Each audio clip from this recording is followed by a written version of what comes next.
رسول کریم صلی اللہ علیہ وآلہ وسلم جب عرفہ سے لوٹے تو پہاڑ کی گھاٹی کی جانب مڑ گئے اور رفع حاجت کی۔ اسامہ کہتے ہیں کہ پھر آپ صلی اللہ علیہ وآلہ وسلم نے وضو کیا اور میں آپ صلی اللہ علیہ وآلہ وسلم کے اعضاء پر پانی ڈالنے لگا اور آپ صلی اللہ علیہ وآلہ وسلم وضو فرماتے رہے۔ میں نے کہا یا رسول اللہ آپ اب نماز پڑھیں گے؟ آپ صلی اللہ علیہ وآلہ وسلم نے فرمایا نماز کا مقام تمہارے سامنے یعنی مزدلفہ میں ہے، وہاں نماز پڑھی جائے گی۔ صحیح بخاری حدیث نمبر 181۔ وہ ایک سفر میں رسول کریم صلی اللہ علیہ وآلہ وسلم کے ساتھ تھے، وہاں آپ رفع حاجت کے لیے تشریف لے گئے۔ جب آپ واپس آئے آپ صلی اللہ علیہ وآلہ وسلم نے وضو شروع کیا تو مغیرہ بن شعبہ آپ کے اعضاء وضو پر پانی ڈالنے لگے۔ آپ صلی اللہ علیہ وآلہ وسلم وضو کر رہے تھے، آپ نے اپنے منہ اور ہاتھوں کو دھویا، سر کا مسح کیا اور موزوں پر مسح کیا۔ صحیح بخاری حدیث نمبر 182۔ منصور نے ابراہیم سے نقل کیا ہے کہ حمام غسل خانے میں تلاوت قرآن میں کچھ حرج نہیں، اسی طرح بغیر وضو خط لکھنے میں بھی کچھ حرج نہیں۔ اور حماد نے ابراہیم سے نقل کیا ہے کہ اگر اس حمام والے آدمی کے بدن پر تہبند ہو تو اس کو سلام کرو اور اگر تہبند نہ ہو تو سلام مت کرو۔ صحیح بخاری حدیث نمبر 183۔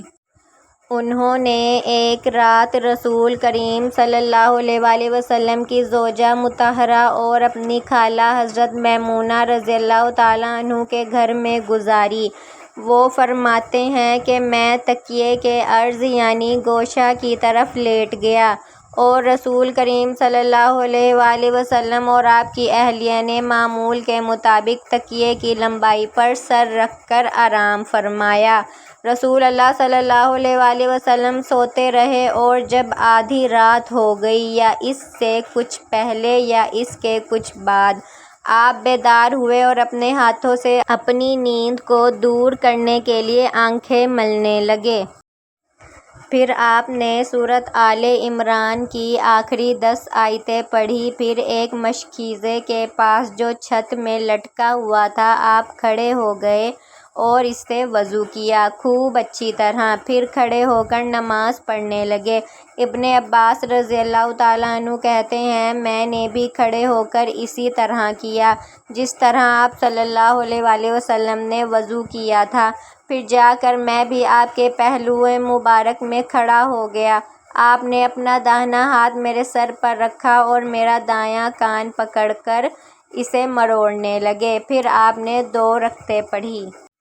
اس کے بعد پھر 2 رکعتیں پڑھی، پھر 2 رکعتیں پڑھی، پھر 2 رکعتیں، پھر 2 رکعتیں، پھر 2 رکعتیں پڑھ کر اس کے بعد آپ نے وتر پڑھا اور لیٹ گئے۔ پھر جب مؤذن آپ صلی اللہ علیہ وآلہ وسلم کے پاس آیا تو آپ نے اٹھ کر 2 رکعت معمولی طور پر پڑھی، پھر باہر تشریف لا کر صبح کی نماز پڑھی۔